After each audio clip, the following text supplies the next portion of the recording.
Today let us discuss about inferior vena cava. So actually the inferior vena cava starts by joining of two sides iliac veins. So these are the left common iliac vein and the right common iliac vein. These two will unite to form the inferior vena cava. So the inferior vena cava begins at the level of L5. So L5 is beginning point. Okay, so it begins at L5 by joining of left common iliac vein and right common iliac vein. So this two will join and they will form the inferior vena cava, and this ascends in front of vertebral column. So on the back side you will have vertebral column, right? And also it grooves on the posterior surface of liver, and it also pierces the central tendon of diaphragm. In the diaphragm you have central tendon, so it pierces the central tendon into the diaphragm at the level of T8. So at the level of T8 here you will have diaphragm and it will pierce the diaphragm. Okay, and after that it will open into the lower posterior part of right atrium. So this will be here right atrium. So this is the course of inferior vena cava. Now let us see what are the relations. So anteriorly, first let us write here anteriorly what it is related to. So in the anterior relations from above downwards, it is related to first the posterior surface of liver. Okay, so first the posterior surface of liver. So here you will be having your liver like this. So the liver which you are seeing on this side, this is the anterior surface. On the back side you have posterior surface. So inferior vena cava, first you will have posterior surface of liver anteriorly, and after that you will be having epiploic foramen. Okay, so first you have posterior surface of liver, next you have a epiploic foramen like this. Okay, and after that we are having a first part of duodenum. So if you draw the duodenum like this, this will be the first part of duodenum. So first part of duodenum, and after that in the anterior relation you also have the head of pancreas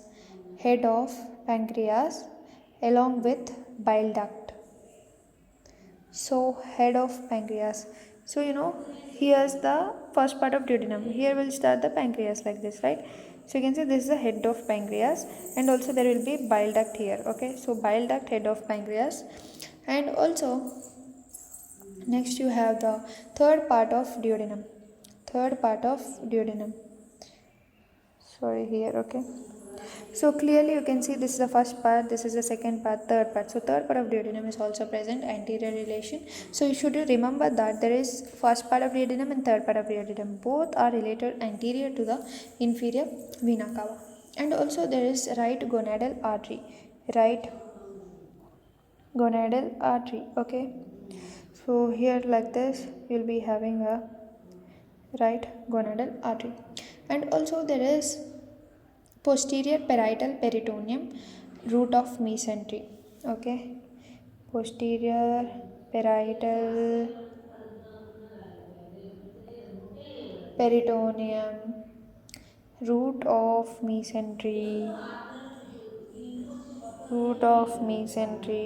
and also the common iliac artery. So you'll be having root of mesentery like this, the root of mesentery, also common iliac artery. So here will start the abdominal aorta. So this side will be the common iliac artery and also the posterior parietal peritoneum. So these are all the anterior relations. So till now we have discussed the anterior relations of inferior vena cava. Now let us discuss the posterior relations of inferior vena cava. So this is inferior vena cava. Let us draw another one and just imagine the posterior relations of inferior vena cava. For example here, okay, this is posterior side. So what are the relations here?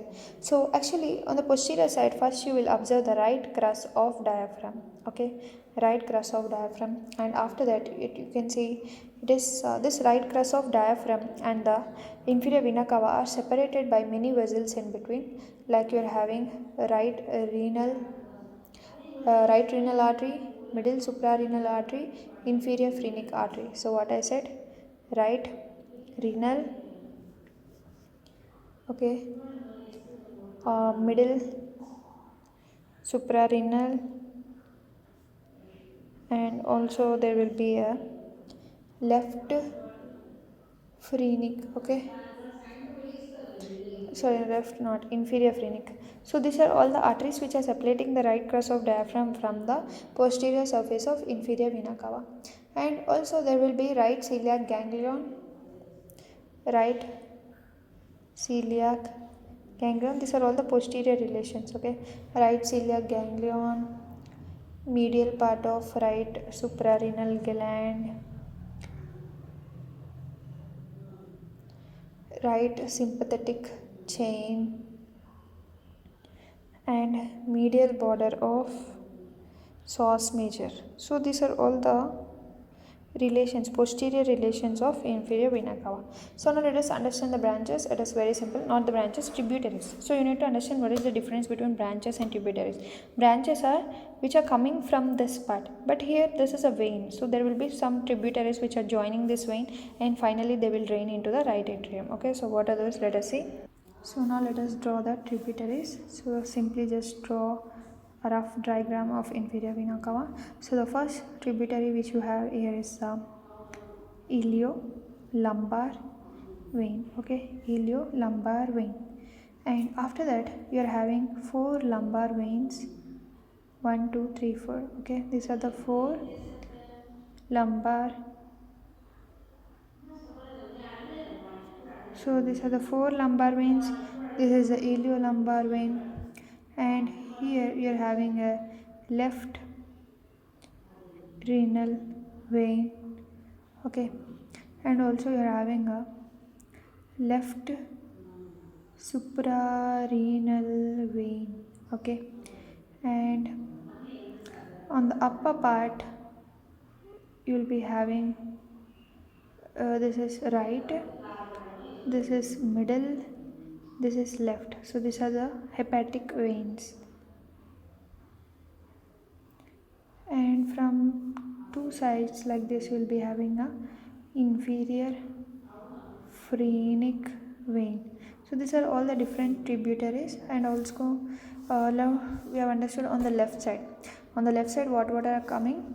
First iliolumbar vein, next four lumbar veins, and actually these four lumbar veins are connected to the iliolumbar vein by means of a ascending lumbar vein. Okay, so iliolumbar vein, ascending lumbar vein, four lumbar veins, left renal vein, left suprarenal vein, and you're having hepatic veins, right, middle, left hepatic veins.